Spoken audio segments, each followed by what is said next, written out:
Today, I'm gonna tell you about the story of a Hunchback of Notre Dame. The story began on a dark night in the shadow of Notre Dame. A boat carrying solo gypsies drifted silently down the river. 4 guilders for safe passage into Paris, the boatman told the group. But as soon as the gypsies stepped ashore, soldiers arrested them. The fearsome just called follow emerged from the shadows. The judge noticed that the gypsy woman was carrying a bundle. Stolen goods, no doubt, he said. Take them from her. Frightened, the woman started to run. Follow chased her to the street of Paris. The woman ran up the steps of the cathedral with Follow galloping after her. As she grabbed the bundle, she fell and hit her head. Her eyes further shut, never to open again. From inside the bundle came the sound of crying. A baby? murmured Follow. He drew back the cover and gasped the monster. A monster! The archdeacon of the cathedral told Follow. To pay for this woman's death, you must kill the child and let it as your own. Then let him live with you, locked away in the bell tower. Follow replied. Someday, he might prove useful to be. Follow named the child Quasimodo, which means half-formed. As the boy became a young man, his form remained as sharpened as ever, but his strength was beyond that of ordinary men. With the strong arms, he rang the bells until they were as much a part of his life as the stone gargoyle of cathedral walls. When Quasimodo was alone, some of the gargoyles spoke to him. Look! Exclaimed Hugo, hurrying down into the square. Today is the festival of fools. Are you going to watch Quasi? Quasimodo just shrugged and went inside. Laughing watched him sadly and said, What good is launching a party if you never get to go? The gargoyles followed him into the tower. Quasimodo was gazing at the miniature city he had carved. It was because that he had ever come to the outside world. I'd like to go, but I never fit it out there, he told his friends. Victor said, You should go. It would be an educational experience. Follow didn't know it, but Quasimodo had decided to join the festival. After all, caught up in the real celebration, Quasimodo jumped up and landed at the feet of Esmeralda. Quickly he pulled his hood over his face. Here, let me see, are you hurt? She drew back the hood and said, There's no harm done, by the way. That was a great match. Next, it was time for the big event, choosing the ugliest man and crowning him to the king of fools. Esmeralda encouraged Quasimodo to participate, but soon the crowd realized who he was. It's the bell ringer of Notre Dame, someone called. At Cropin urging, the people crowned Quasimodo as the new king of fools. The cheer soon changed to jeer. However, as the people turned against him, Quasimodo saw Follow and cried, Master, please help me! But Follow did nothing. He wanted to teach Quasimodo a lesson that he disobeying him. Esmeralda could not stand the query. She freed Quasimodo and faced just Follow. You mistreat this poor boy the same way you mistreat my people, she told him. Furious, Follow cried, Come to me, but arrest her. But Esmeralda got away. She disguised herself and slipped into the cathedral with Jolly, her goat. You help me, Quasimodo told her. Now I will help you. He gathered Esmeralda and Jolly into his arms and swung down the side of the cathedral out of the soldier's wheel. Reaching the ground, he said, I will never forget you, Esmeralda. Then Esmeralda handed him a necklace. He told him that if he never needs sanctuary, it would lead him to the court of miracles. When Follow learned that Esmeralda had escaped, he was enraged. His soldiers searched the city for her. At one home, Follow questioned the owners. Did order Phoebus to burn their house?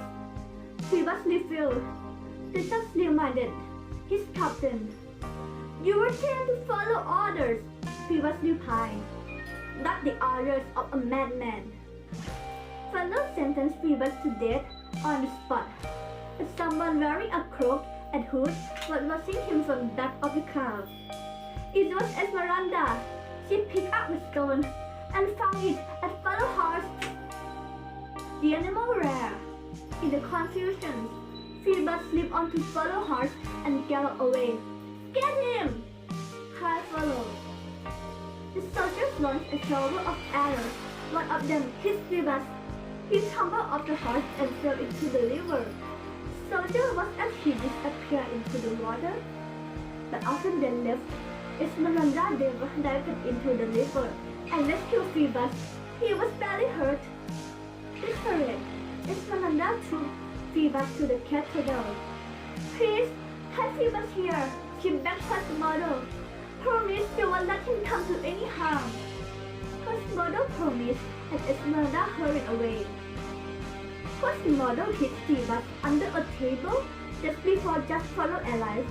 Follow his, I know you have that cunning gypsy girl escape. She took you, but I know where her idiot is. He lied. And at dawn, I will attack with 1,000 men. He rolled around and saw us. Phoebus heard everything.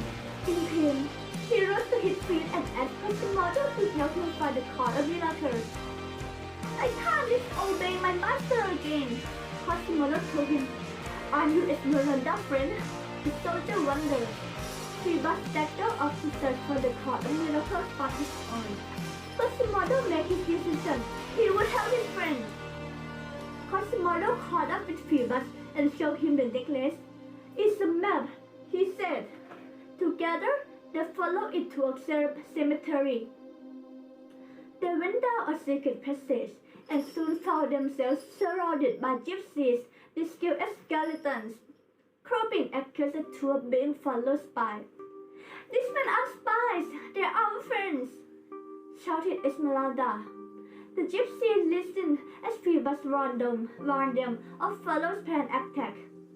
I never could have found you without Quasimodo's help, he added. Nor could I, said the booming voice of Just Follow. Without knowing it, Quasimodo and Phoebus had led the judge and his soldiers to the hideout. Follow accused Esmeralda of being a witch. She would pay with her life. Phoebus and the gypsy were arrested too, and Quasimodo was chained up in the bell tower. Soon, it was time for Esmeralda's sentence to be carried out. Your day has come, gypsy. Follow told Esmeralda as he lit the fire. Suddenly, there was an angry cry from the cathedral. Quasimodo had broken his chains. He swung down from the bell tower and lifted the unconscious Esmeralda in his arms. Fighting all of soldiers, he made his way back to the cathedral where he cried, Sanctuary! Sanctuary! Sanctuary! Furious followed order and assault on the cathedral. As Quasimodo nearby his friend's side, Follow appeared in the doorway. Quasimodo saw that Follow meant harm to him. They struggled and Quasimodo knocked Follow to the floor. There was a soft moan behind them. Esmeralda was alive. Quasimodo scooped up Esmeralda and hurried out onto the roof with Follow in pursuit. Quasimodo lost his balance, but Esmeralda grabbed her friend's hand just as he fell over the side. Follow lunged his sword. The brain thought he was standing on broke off. Follow fell to his doom. Esmeralda lost her grip on Quasimodo and he fell too. He didn't fall far too, because Phoebus one floor below reached out and caught him. As dawn arrived, the door of the cathedral opened. Phoebus and Esmeralda walked into the sunlight hand in hand. Behind them, shy at first and then growing more confident, was Quasimodo. Hearing the crowd lifted Quasimodo onto the shoulders and carried him to the square. Quasimodo, the Hunchback of Notre knew that he was a prisoner no more.